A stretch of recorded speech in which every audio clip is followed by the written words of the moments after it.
My name's Fiona Hine, and I'm a campaigner and activist from the United Kingdom. I've dedicated the last 3 years of my life to the fight for truth, justice, and freedom. But from 2020, for 2 years, we all suffered draconian measures based on unscientific and fictional modelling. These measures were enforced by a tyrannical government that repeatedly claimed to be following the science. I think we can all agree they did not. They created a science designed to fit a narrative, while these unscientific measures, restrictions, and mandates were forced upon us. During this time, it was not easy to be a dissenting voice.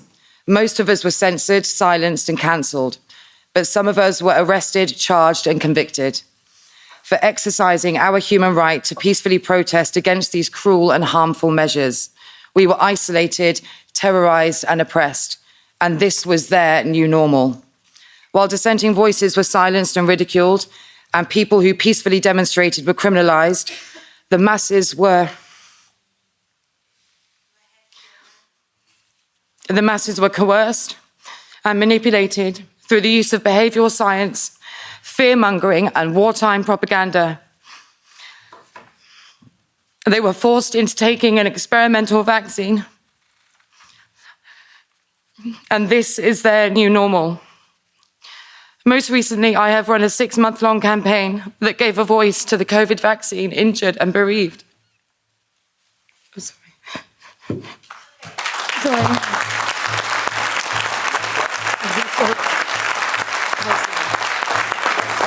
Sorry.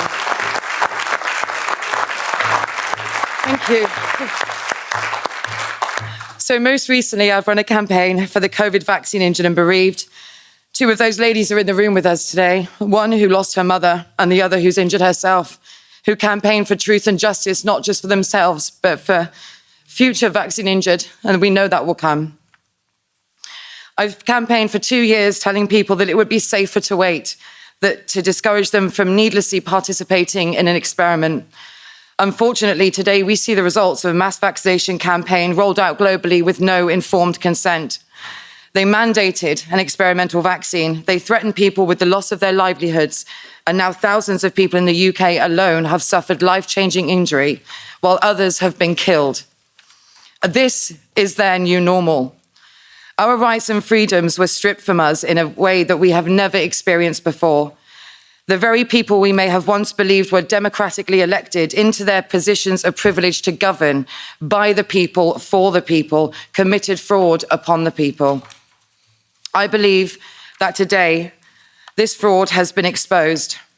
As Orwell said, all tyrannies rule through fraud and force, but once the fraud is exposed, they must rely exclusively on force. This power grab, as we know it, if we do not resist, will be that force, and that force will be our new normal. I stand with you today to congratulate these citizens for taking the first steps to tackle the transfer of power from the people to the unelected and unaccountable World Health Organization. Secondly, I'll call upon the citizens of the world to unite in their respective countries, as we will do in ours, and across all continents of the world, and to tell those citizens that you do have a choice. You have the power to effect change, and you have a voice, so use it. Now we must work together to stand against this power grab and at the very least raise mass awareness, encourage and demonstrate mass non-compliance. You have a choice not to choose their new normal. Thank you.